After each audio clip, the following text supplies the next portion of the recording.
Bonjour, ce week-end a été marqué par une information regroupant à la fois le dégoût, l'inquiétude et l'envie de rire. L'article qui était publié sur internet nous montrait avec force de photos des traces verdâtres et jaunâtres dans les rues, sur les maisons et sur les trottoirs.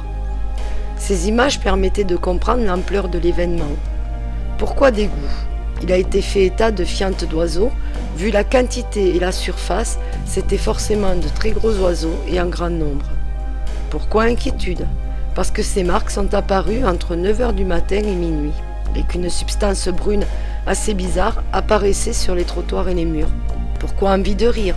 Parce que les explications fournies étaient que des oiseaux avaient été pris de diarrhée après avoir mangé les reliquats dans les poubelles du McDo local. Rappelez-vous aussi, le 17 janvier, je vous parlais du Vietnam qui faisait état d'une mortalité importante dans son cheptel bovin. Les chiffres continuent de monter et hier nous arrivions au nombre impressionnant de 23 000 vaches mortes.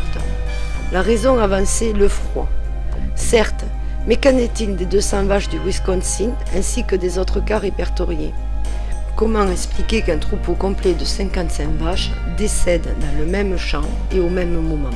C'est ce que nous souhaitons savoir de la part des scientifiques et aussi des ONG, car ils sont propices à passer des portes qui nous sont fermées ou interdites. Je ne peux croire que des organisations comme le WWF ou Greenpeace, pour ne citer que dans la longue liste des silencieux, ne nous fournissent aucune explication, ne cherchent pas à savoir et surtout n'informent pas leurs adhérents.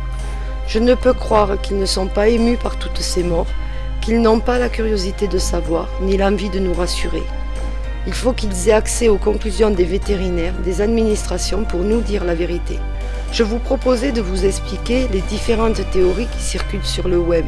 La première qui a été émise par les internautes concerne HAARP. Mais qu'est-ce que HAARP? C'est souvent appelé l'arme ultime.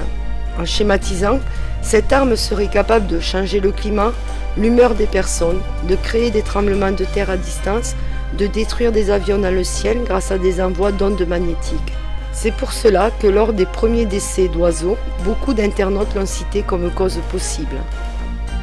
Cette invention serait une amélioration de celle de Nikola Tesla, inventeur de génie qui cherchait le bien de l'humanité en fournissant à tous de l'énergie gratuite. Il est le père de plus de 900 brevets qui incluent les robots télécommandés, les radars ou la radiophonie. Pour vous aider à le situer dans le temps, il mourut à l'âge de 87 ans en 1943. Aussi, je me propose de vous en dire plus dans quelques jours, car c'est un projet militaire américain à la base, mais qui a des ramifications dans le monde entier. C'est donc un sujet très vaste qui touche tous les aspects de notre vie, et peut en un instant la faire basculer. Nous sommes entourés d'ondes, que ce soit par les portables, les écrans, les fours à micro-ondes. Et de HAARP, nous allons progressivement explorer les autres théories, car au final, les plus importantes sont toutes liées. Et n'oublions pas pour conclure que le ministre des Affaires étrangères de Ronald Reagan et créateur en 1972 avec David Rockefeller de la Commission trilatérale déclara ceci, je cite, « Nous disposons de méthodes capables de provoquer des changements climatiques, de créer des sécheresses et des tempêtes, ce qui peut affaiblir les capacités d'un ennemi potentiel et le pousser à accepter nos conditions. Le contrôle de l'espace et du climat a remplacé Suez et Gibraltar comme enjeu stratégique majeur. » Fin de citation. Je vous remercie de m'avoir écouté et je vous donne rendez-vous ici dans les prochains jours ou sur mon blog pour des compléments d'information. À très bientôt.